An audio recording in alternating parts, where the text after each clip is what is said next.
Hello, welcome everyone. Thank you for being here today. I'm Dora. I'm one of the organizers of Qesher. We're joining you from Budapest, Hungary, along with Sebastian. You can also find him here under the name Qesher. For those of you who are joining us for the first time, we'll just give a very brief introduction about us. We started this project named Qesher, which means connection in Hebrew, more than 5 years ago now. And our aim is to introduce Jewish culture, Jewish heritage, Jewish life, Jewish history from all over the world. And many of you know that we don't just do that through virtual tours, but we also have a book club series in which we invite authors who speak about Jewish history and the diaspora in other ways, somehow connecting to our overall theme. So today we are very happy to welcome Ellis Shuman. I'll just briefly introduce him and then I'll pass the word to him, and he has a lot to share with us today. Ellis Shuman is an American-born Israeli author, travel writer, and reviewer, has been published in major outlets, including the Jerusalem Post and World Literature Today. His fiction, nominated for the Pushcart Prize, appears widely. A founding member of Kibbutz Yael, his experiences inspire his writing. Living in Bulgaria shaped his novels, Valley of Thracians, The Burgas Affair, and Rakiya, Stories of Bulgaria, which is the book that he's going to discuss with us today. So I'm going to pass the word to Alice, and if you have questions, we'll have time for Q&A after his presentation.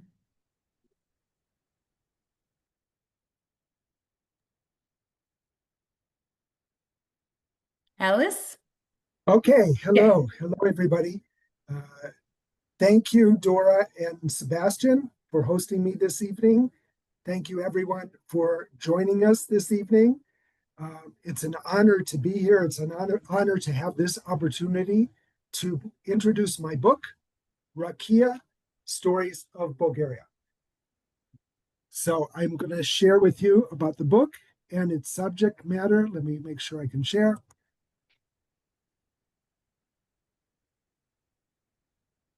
Okay, yes? Okay. Rakiya, Stories of Bulgaria. So the first question you might be asking is, why is a collection of short stories set in Bulgaria featured on the Qesher book club?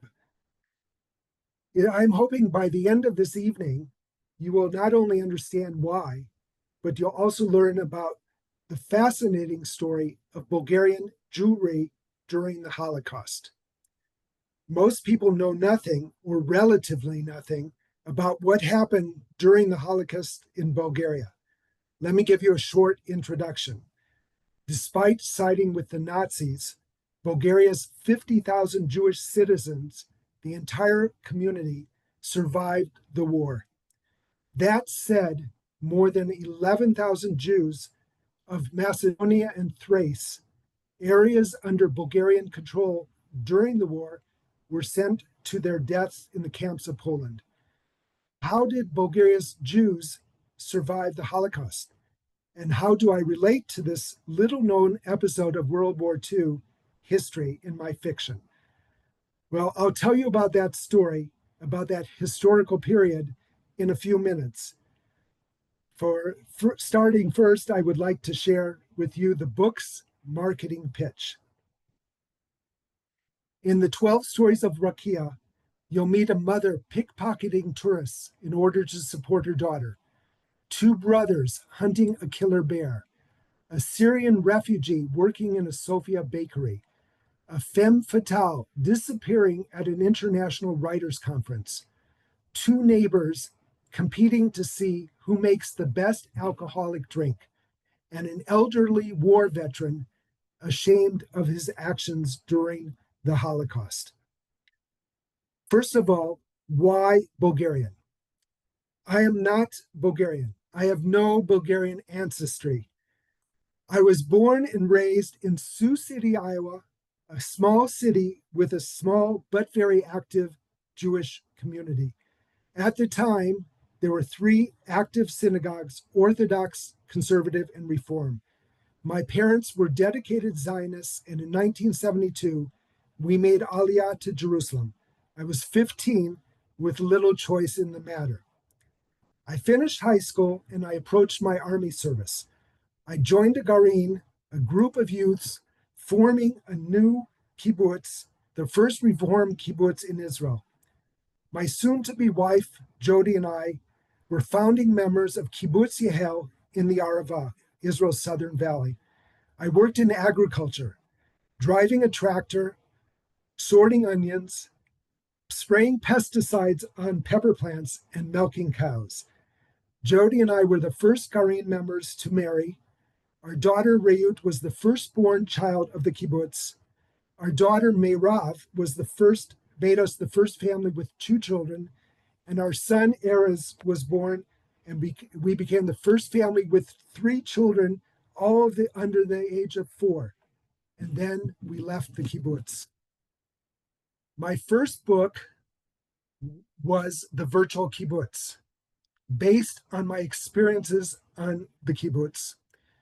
The marketing pitch is, for over 50 years, the magnificent oak tree stood as a solitary landmark in the middle of the valley, witnessing the cool, wet winters and the hot, humid summers.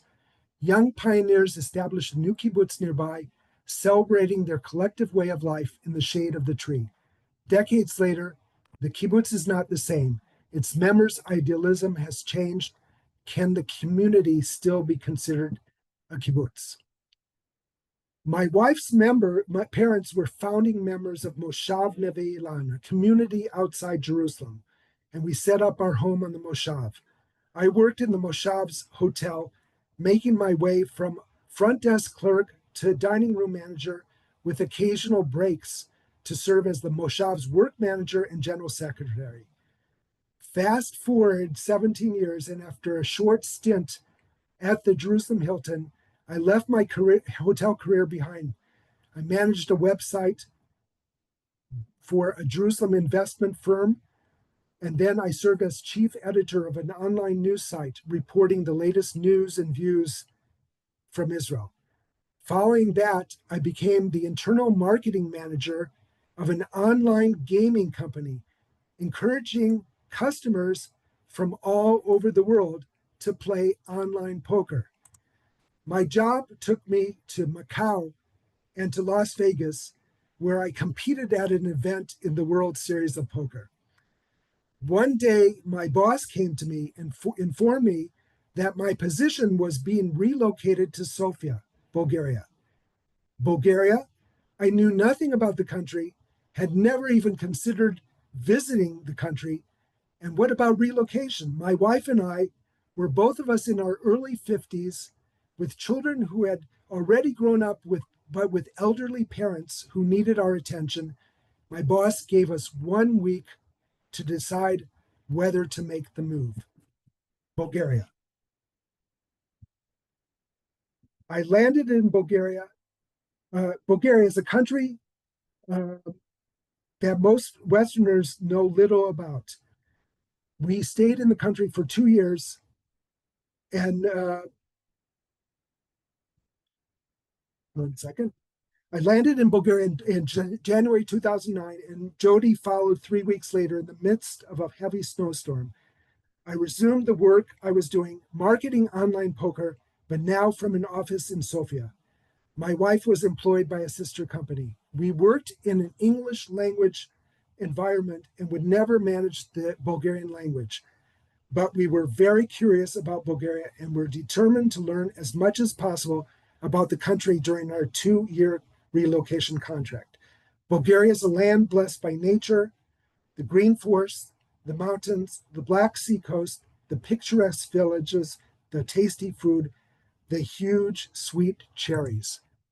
We made our home in Sofia and learned to love the capital, a modern city, but with a distinct Eastern European feel. We traveled extensively around the country. Bulgaria is a very secular country, but one that honors its religious heritage with countless monasteries to visit. The people are very friendly and extend warm hospitality. They nod to say yes, and shake their heads to say no. I can't even do it correctly now.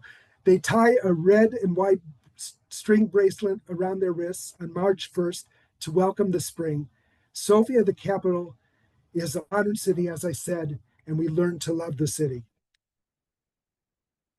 We worked alongside young Bulgarians and learned about their culture, and we brought them into our apartment to teach them about the Jewish holidays. We never experienced anti-Semitism in Bulgaria and felt safe identifying ourselves as Jews, as Israelis. This was because Jews have lived comfortably in Bulgaria for centuries. The Great Synagogue of Sofia is one of the three largest Sephardic synagogues in Europe and the largest synagogue on the Balkan Peninsula. The synagogue was dedicated on September 9th, 1909, in the presence of Bulgarian King Ferdinand and his wife Eleanor.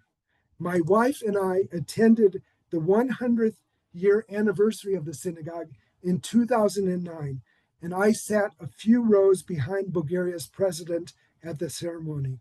On the right, you can see a book, Jewish Bulgaria, and that's me with an arrow pointing to me in the last row in the picture on the cover of the book. Admittedly, we went to the synagogue as visitors, rarely as worshipers, but still we were impressed by this stunning icon of Bulgaria's Jewish community, which totals some 6,000 Jews today. One of the highlights of our stay was attending a communal Seder conducted half in Bulgarian. Shortly after our arrival in Bulgaria, we learned about the story of Bulgarian Jewry and their survival during the Holocaust.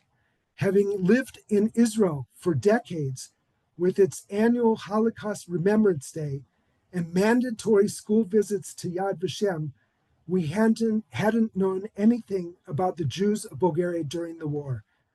The story of how Bulgarian Jewry survived the Holocaust gave special meaning to our sojourn in the country. Our 2-year stay in Bulgaria came to an end and we returned to Israel, to our home and to our family. I returned to the job I had been doing in Sofia, marketing online poker, but this time from a desk in my company's Tel Aviv office. We resumed our lives in Israel, but I couldn't stop thinking of Bulgaria. Ever since I was a boy, I've wanted to be a writer. My father was an editor at the Sioux City Journal, and I wanted to follow in his footsteps. In school, my favorite subject was creative writing. I wrote short stories, started and abandoned several novels. During my summer vacations, I wrote, edited, printed, and marketed a neighborhood newspaper. Writing was always a hobby for me, nothing more. Now, back in Israel at my old job, every morning I started my workday at an aroma coffee shop not far from my office. I quickly realized that I could go back to Bulgaria every day through my writing. Bulgaria, a country most Westerners know little about, that they probably could not locate it on a map. I wrote travel articles about the country, encouraging tourists to visit. Bulgaria, its natural beauty, its history, its traditions and villages. I wrote an article entitled 10 Amazing Things You Didn't Know About Bulgaria, detailing the country's rose industry, how the Cyrillic language was first spoken there, how Bulgarians introduced yogurt to the world.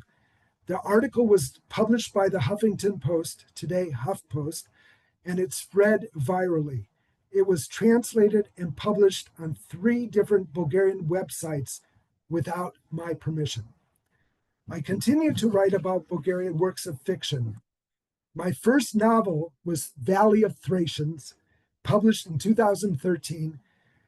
It tells the story of an American Peace Corps volunteer who goes missing in Bulgaria and of his grandfather who, against all odds, sets out to find him. The Thracians, mentioned in the book's title, were a militant tribal people who ruled in the Balkans before the arrival of the Romans. In the novel, the trail of the missing American youth leads through some of the plentiful Thracian ruins in the country, showcasing that ancient people's mastery of gold and silver. My second novel, The Burgas Affair, was based on a very real, horrific incident. In July 2012, a suicide bomber detonated himself on a bus at Burgas Airport, murdering five Israelis who had just arrived for a visit and their Bulgarian bus driver. It is believed that Hezbollah sent the terrorist on his mission. In 2020, a Bulgarian court convicted two men for helping the bomber. They were tried in absentia and remain on Interpol's most wanted list, their whereabouts unknown. Bulgaria, a country where we had felt so safe as both Israelis and Jews, was the site of a deadly suicide bombing. My novel, The Burgas Affair, imagines the investigation that followed the attack. The book pairs a headstrong Bulgarian detective with an Israeli woman working as a Mossad intelligence analyst on her first overseas mission. The two travel around Bulgaria on the trail of the perpetrators. The book was first published in Bulgarian as Burgaskata Afera by Ciela, the leading publisher in Bulgaria. There are some of this. It was first published in Bulgaria. This is from the book launch in Sofia, where I was also interviewed on Bulgarian television, describing how the book came to be. But my real passion was writing short stories. At my early morning sessions in the Aroma coffee shop, I wrote stories. Several of them set it. The stories were published by various online literary journals. After I gathered them together to form a book, I submitted the collection to an international book competition where it was a finalist in the unpublished short story collection category. Rakiya, Stories of Bulgaria, was published by Gen Z Publishing in June 2024. These are some of the stories in the book. Rakiya, the title story, tells of two former friends competing to see who can make the best homemade rakiya, a strong alcoholic drink made from fermented and distilled fruits such as plums, grapes, and apricots. In Three Women of Sofia, an American takes a year to study abroad and meets three generations of local women who teach him more than he expected about the country's culture, history, and warm hospitality. Mother and Daughter features a Roma woman who will do anything on the streets of Sofia to care for her daughter who suffers from a speech impediment. Having lived in Sofia on a 2-year relocation contract, my stories frequently featured Israeli characters. Sozopol tells of an Israeli author who attends an international writers' conference on the Black Sea coast and becomes involved in a murder investigation. And Lockdown is the story of two Israeli friends who escaped the COVID-19 restrictions in Israel for a short vacation in Varna, only to witness a lockdown of a very different kind. There was one additional story I wanted to write. I felt compelled to write, and that was the story of Bulgaria's Jewry during World War II. But I wasn't a historian, an academic, or even a journalist. I wrote fiction. I considered writing a novel, but in the end planned a short story that would need to be based on historical fact, and this would entail extensive research. I talked and interviewed Bulgarian historians, academics, and journalists. I read testimonies of Jews who had lived in Bulgaria during World War II. I studied the extensive information on the website of Centropa, a nonprofit Jewish historical and educational institute dedicating to preserving and disseminating the stories and photos of 20th century Jewish families from Central and Eastern Europe and the Balkans. I read books and biographies and studies of Bulgarian World War II history and Jewish life in Bulgaria. I visited Yad Vashem and conducted research in its library. I interviewed my former Bulgarian colleagues to learn what they knew about this period in their country's history. Everything I learned was background to the story I plan to write. And now I will share a little bit about what I learned during my research. Jews had lived in Bulgaria for centuries, with some evidence tracing their arrival to the time of the Romans. From the 14th century, Ashkenazic Jews began arriving following their expulsion from Hungary and Bavaria, and Sephardi Jews arrived after 1492 when they were expelled from Spain. They were welcomed by the country's Ottoman rulers and rose to positions of prominence, although they never reached the positions of strong economic influence achieved elsewhere in the medieval Europe. By the end of the 19th century, anti-Semitism was on the rise in Bulgaria. And although Jews fought on behalf of Bulgaria during the Balkan Wars and World War I, on behalf of Bulgaria's Tsar, Ferdinand I, they were not accepted at the military academy, the state bank, or in government or in municipal service. During the period of 1932 through 1944, Bulgaria was economically dependent on Germany, on Nazi Germany, and 60% of its total trade was directed to Germany. At the 1936 Olympics, Bulgaria's King Boris was the only foreign leader to stand beside Adolf Hitler on the podium. Here you can see Boris dressed in the suit walking alongside Hitler. Bulgaria joined the Axis in March 1941 and received German authority to administer Greek Thrace, Macedonia in Yugoslavia, and the Pirot area in eastern Serbia. As marked on the map is also an area of Romania that came under Bulgarian control. A few months earlier, in December 1940, Bulgaria had enacted the Law for the Protection of the Nation, an anti-Jewish racial law modeled on the Nuremberg laws in Nazi Germany. The law banned Jews from voting or standing for office. Jews were barred from joining the army, required to list their real estate, and forced to sell property to the state at a loss. Intermarriage with non-Jews was not allowed. From 1942, Jews were required to wear the Yellow Star of David on their clothing.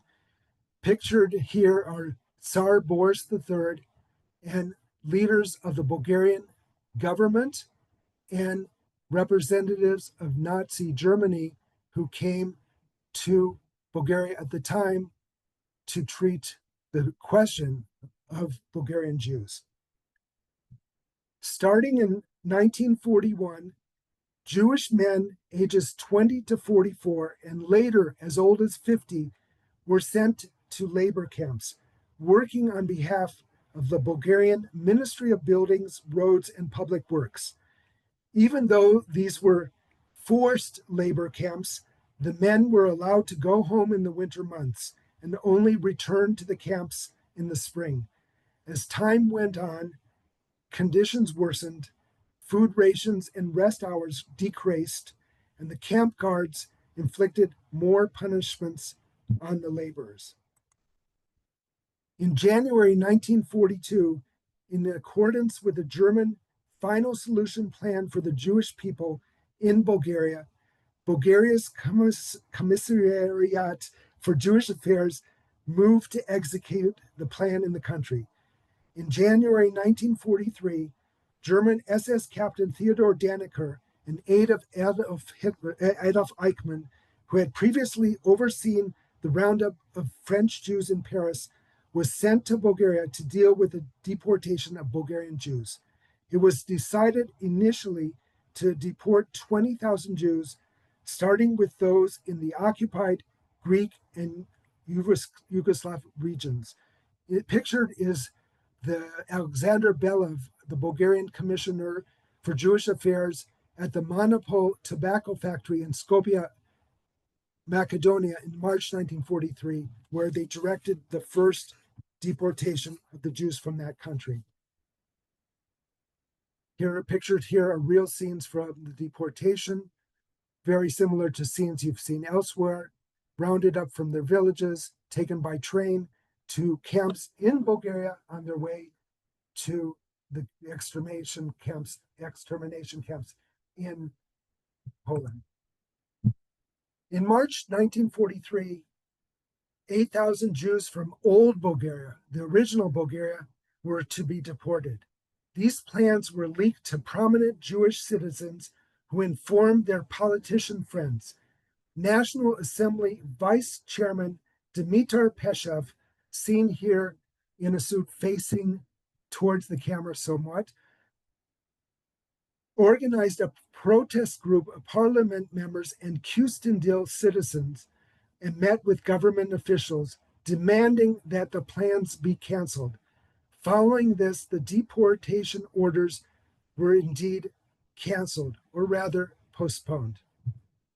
Also in March 1943, 1,500 Jews were held in Plovdiv, awaiting deportation.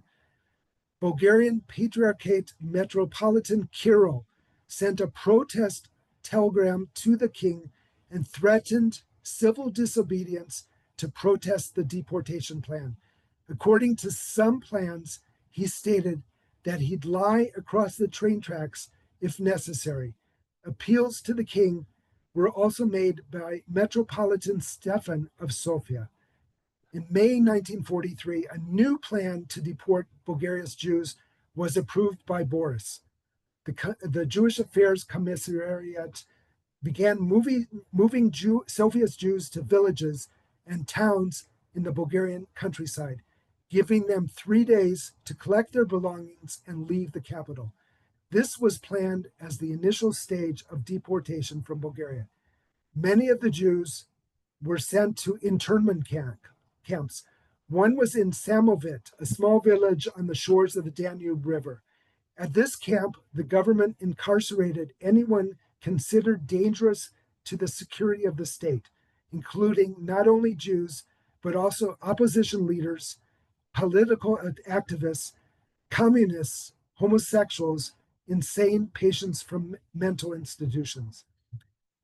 Another internment camp was at Kelaka, near Pleven.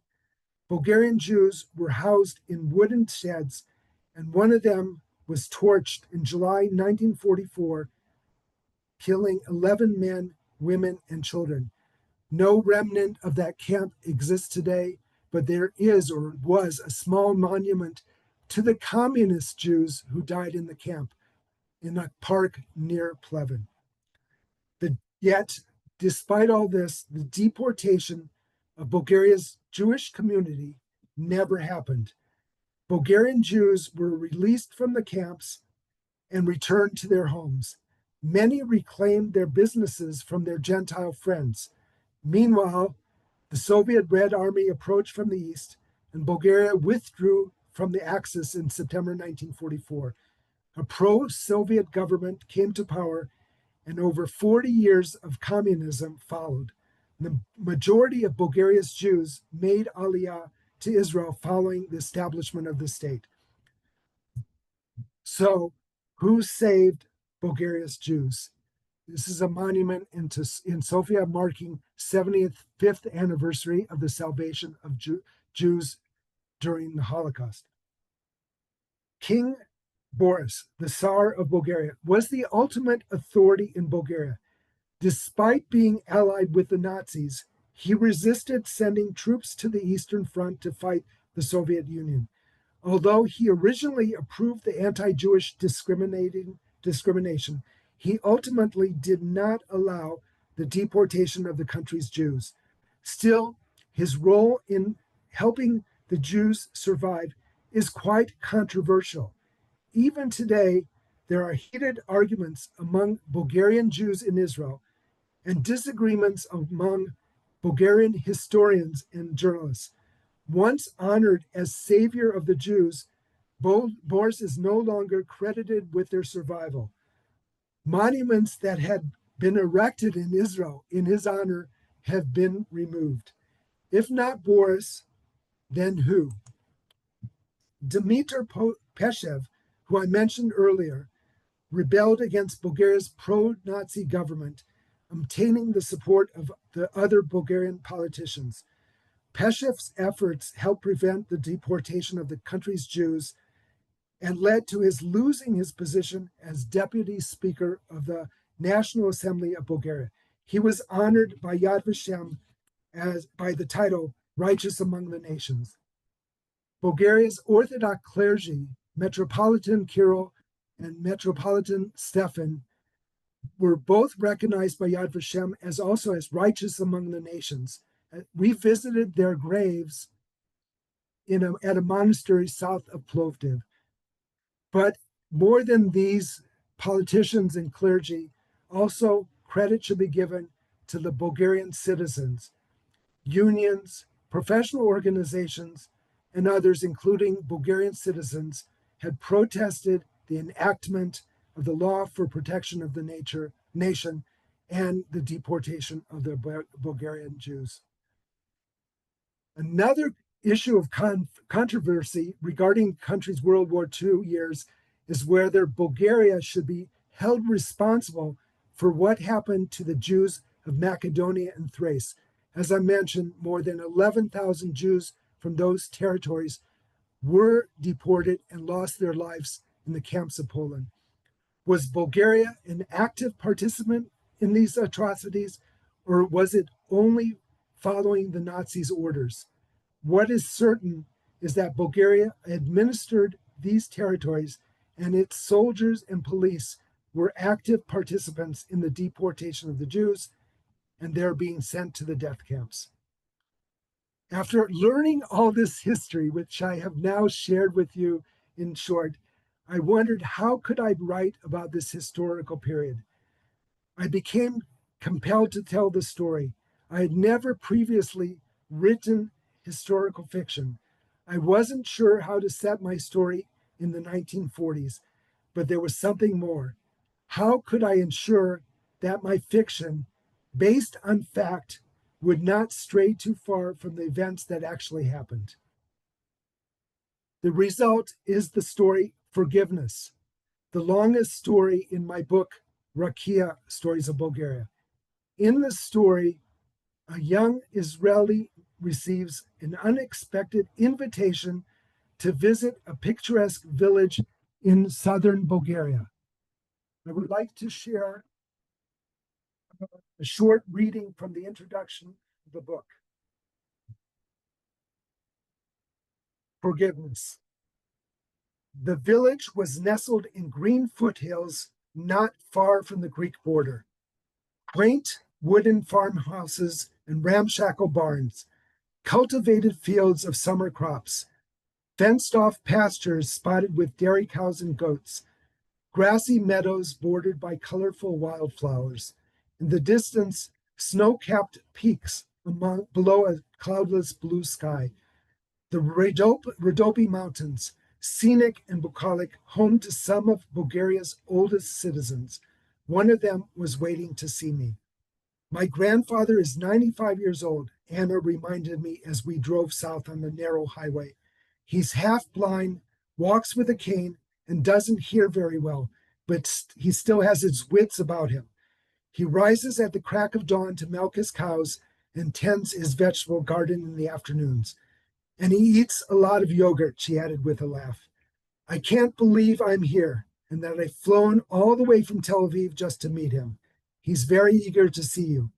Anna continued to talk excitedly as she drove, but I remained mostly silent, keeping my eyes on the beautiful countryside. I was looking forward to meeting him as well. but I had a growing feeling of trepidation ahead of my visit to his home. Why had I come to Bulgaria? Had I made a mistake? Was I on a wild goose chase that would make me a laughing stock when I returned to my office in a few days' time? I shook my head, shocked at my impulsive decision to come. Anna slowed down when we passed a sign announcing our arrival in Gela, the village that was our destination. A minute later, she parked the car. I got out, took a deep breath of the fresh mountain air, and followed her up a gravel path towards a wooden farmhouse that had seen better days. We took off our shoes outside the door and went inside.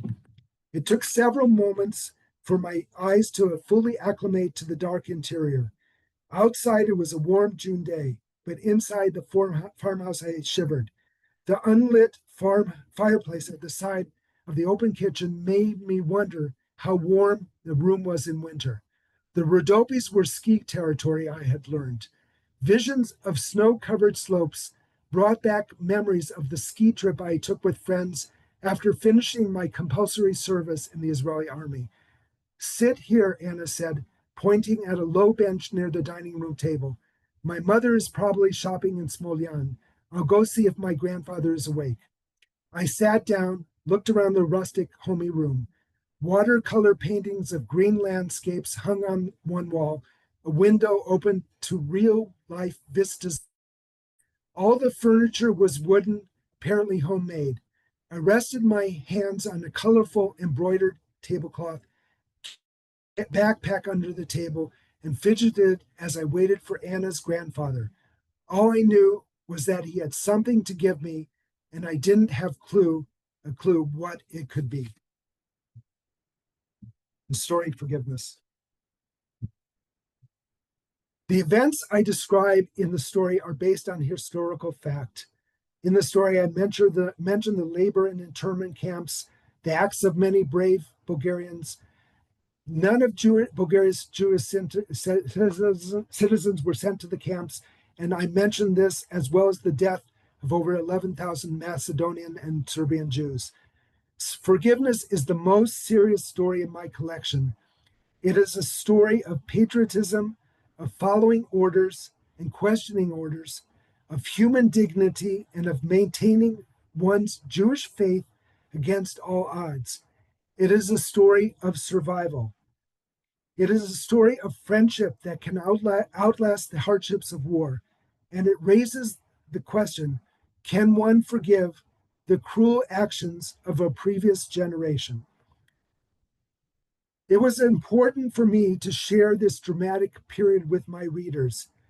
The other stories of Rakiya, stories of Bulgaria, are purely for entertainment purposes.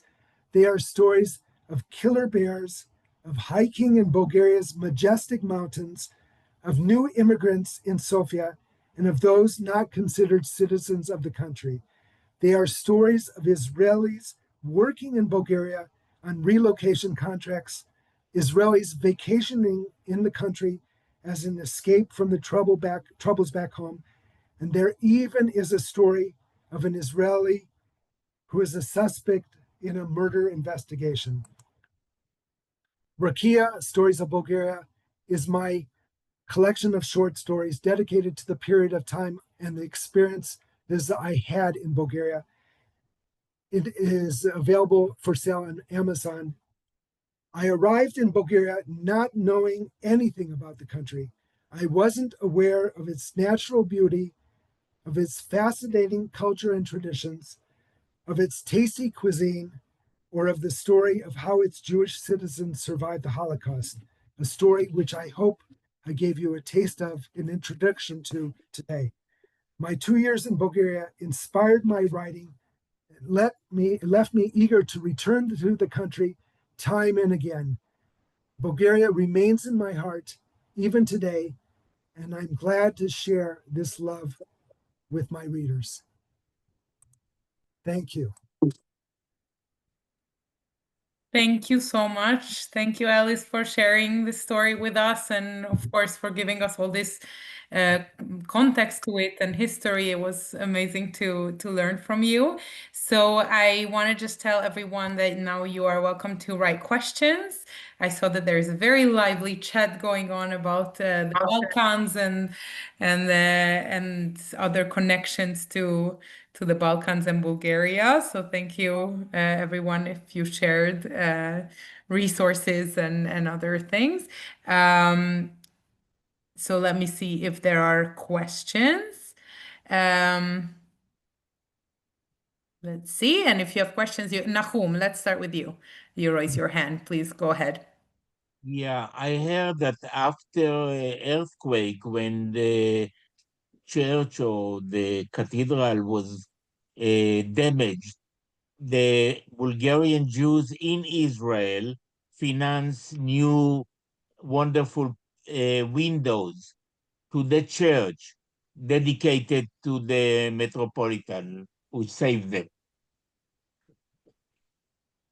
Well, there are a number of churches in Sofia and elsewhere in the country. That story I'm not exactly familiar with. The Sofia synagogue was damaged during bombing in World War II. It has been since restored, but the story of how Israeli Bulgarian Jews helped, I wasn't familiar with. Thank you for sharing this with us. So I just want to encourage everyone to please feel free to write questions. And I'll just say now for everyone that tomorrow we will share both the recording of this talk with you. We'll also share the link where you can buy Rakiya, so on Amazon. Or on any other link, Ellis, that you would like us to share. We will send it out tomorrow to everyone. So if you feel like you'd like to read this story, which we really encourage you that you do read if you're interested in the Balkans or in Bulgaria, then you will receive this information from us. I have to admit, I only read Forgiveness, this last story that you spoke about, and I was very, very touched by it. And I think you write it beautifully, Ellis, because even though it's such a heavy story, it starts out so human and it really brings you in, and you just want to keep reading. And the moment you start reading it and it brings you deeper and deeper into the human soul and the events, I think you just crafted the story in a beautiful way. So I really encourage everyone to read it and find out more, because the story is not only what Ellis shared with us here. There's much more to it. There were Yeah. many spoilers that he left out. I see in the chat, there's many people who have been to Bulgaria. There's even someone in Bulgaria now. There's some people planning to visit Bulgaria. I highly recommend visiting the country. Many Israeli Bulgarian Jews have gone back to trace their ancestry, their where they came from in Bulgaria. But it's a beautiful country, very open to visitors. I also noticed in the chat many people commenting on Bulgarian dances. We attended many festivals, the colorful dances in costume at the festivals. Fascinating. There was dances on Bulgarian. I have to. I'm not a Bulgarian folk dancer in any country in Bulgaria or in Israel, but they're one of the most popular Bulgarian folk dances is the horo, Horo, which is similar to some degree with the Israeli hora, Hora. Not the same, but a similar name. Anyone who's interested in those kind of dances, they certainly are colorful in Bulgaria. Thank you. And I see that also in the chat, people shared about this. Um, okay, well, I don't see any questions, so I want to just give you one more moment to ask or to share if you'd like. You're also welcome to raise your hand if you'd like to speak up, or you can write in the chat and we'll be happy to read it out. The other thing mentioned in the chat is Joseph Benetov. I have not met him or am connected with him, but I believe I researched his lectures um, as part of my research. Yeah, and he's also a regular speaker on Qesher. We'll also feature Okay. in November. So those of you who are interested, you can sign up to his talk. It's not on our website yet, but we can already let you know that it's going to happen in November. I see Jim unmuting. Yeah. Would you like to Can share? you hear me? Can you hear Yes. me? Yes. I'm Jim Gold. I teach folk dancing, but I also run tours to Bulgaria. I've been there about 15 times. And Ellis, I agree with you. It is just a marvelous country, great dancing, great people. And I'm going to buy your book. And I recommend everybody do the same. Thank you for this great talk. Thank you. Thank you, Jim. Lori? Dora? I see Lori's hand up. Yes, I have a personal question. Did you know Dear Abby from Sioux City? Because I lived there for a time. You lived in Sioux City? I did. I lived in Sioux City and I was married to Philip Cohn's son, the owner of the corner store. Okay. Do you remember that store?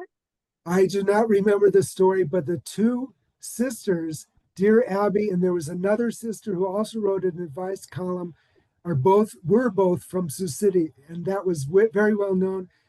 As I mentioned, my father was a journalist at the Sioux City Journal, and of course they published the Dear Abby column, so that is well known. Sioux City. And how did growing up in Sioux City influence your writing? Again, writing has always been in my blood. I've wanted to be a writer since I was a child. I wanted to follow in my father's footsteps, possibly into journalism, but I've always wanted to be a writer. I've never written about Sioux City. Those experiences are long behind me.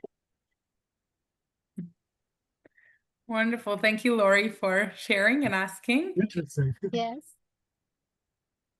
Let's see if there's anyone else who'd like to share or ask or comment. Renee? Hi, yes, thank you. What a beautiful, I can't wait to read this book. Oh my goodness. It's been a while since I've lived there in Sofia. I wonder if you came across, my family is Sephardic, yeah? So we're B'nai Anusim and Sephardic. And when we lived in Bulgaria, did you come across any like indigenous or hints of like Ladino or any Hebrew? Like, did you hear, when you spoke with the Bulgarian language is phenomenal with its Cyrillic. Yeah. So first of all, I like your background with a sign pointing to Melnik. Melnik is a very small town, the smallest town in all of Bulgaria. Has wonderful wine. We visited there. Again, most of Bulgaria is Jews. The synagogue is Sephardi. Most of the Jews come from a Sephardi background. I would say they would speak more Ladino than Yiddish, even though there's Beit Chabad, so there are Ashkenazi Jews, but I personally did not hear Ladino spoken, and if it was, I wouldn't have understood it at the time. It's a very, very mixed mosh, I guess, if you will. But wonderfully so. I mean, it's beautiful how I went, for travel and leisure, so it wasn't so much, it was more personal research, but the people were phenomenal. And if you can imagine, I hitchhiked with my son and our friend, and he went snowboarding, in the, I want to say chateaus, but the ski lodges near Rila.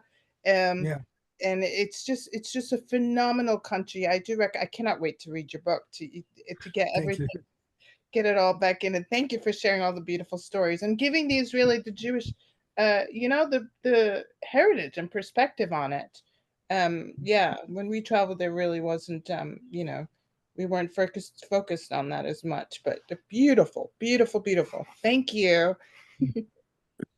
Thank you. Thank you for sharing, Renee. If there is anyone else, we still have a little bit of time, so please feel free. Dora, can you hear me? It's Carol Horkey. Hi, Carol. Yes. Oh, I wrote it, but I don't think I sent it through.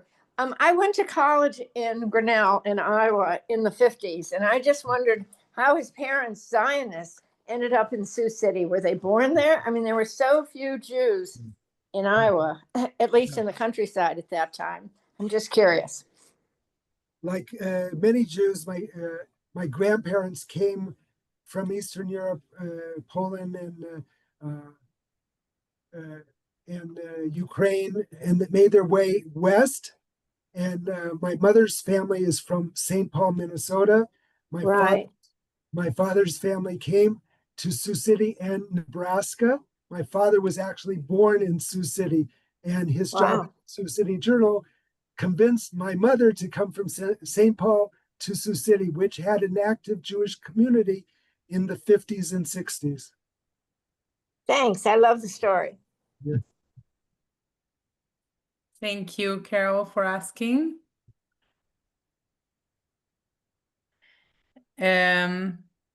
Yeah, I'm trying to see if there are more questions. Charlotte, I was asking if you can specify a bit more what you would be curious about. About current post-Soviet Bulgaria? Yeah, that's what I'm trying to ask Charlotte what exactly she would like to hear about, because Yeah. you did spend your time after the post-Soviet era, so Yeah.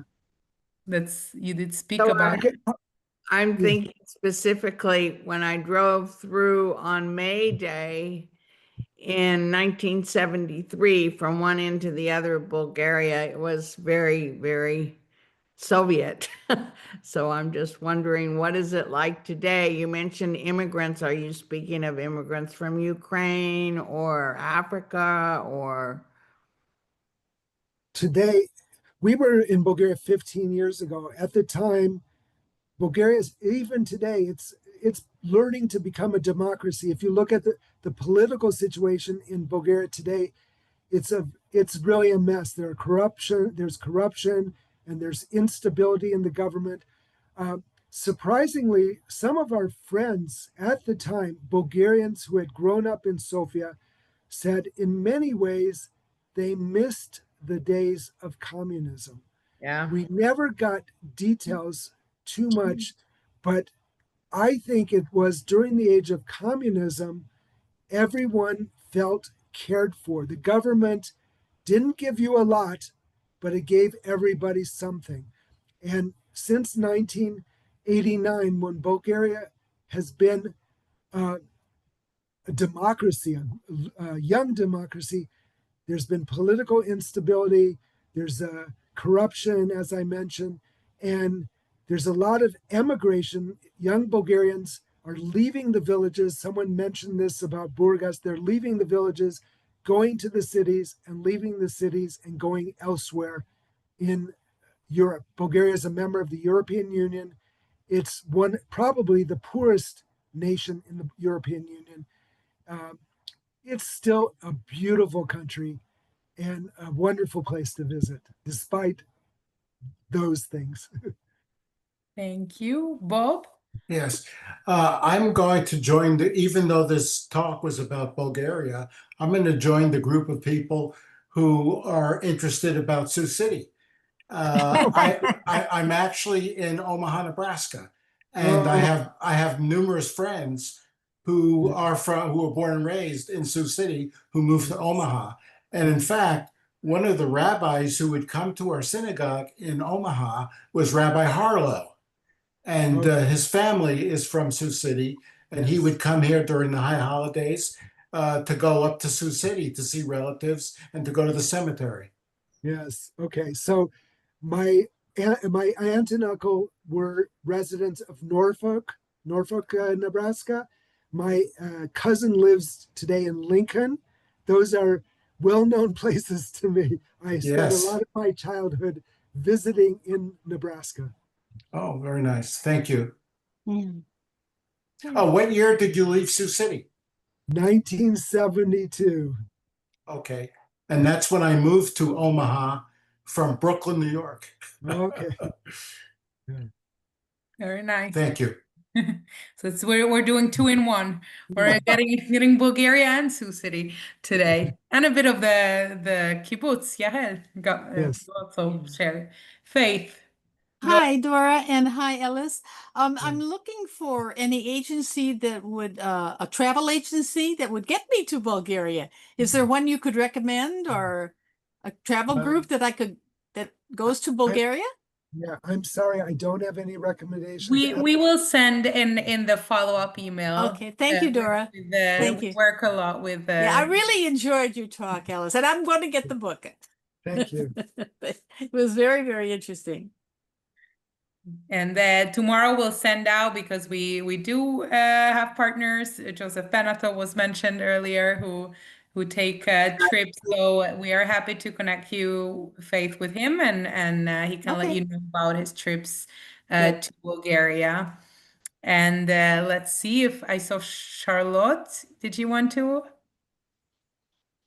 No, I thought that Oh, I uh, just was going to mention Mir as a travel agency out of Seattle.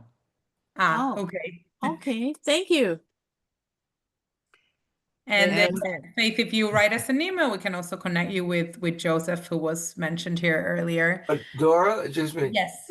I'm Jim Gold. I know Joseph very well and all these people, and I also run tours there. So she can call me, and I'm in New Jersey, or just Jim Gold, looking up on the internet, Jim Gold folk dancer, and back Bulgaria, whatever. Okay, thank you. Great. And I see one more question here. How were Bulgarian Jews saved during World War II? Well, that was discussed in your talk, Alice, but I don't know if you want to add anything to the question. I related it to it now in my historical research, what I learned.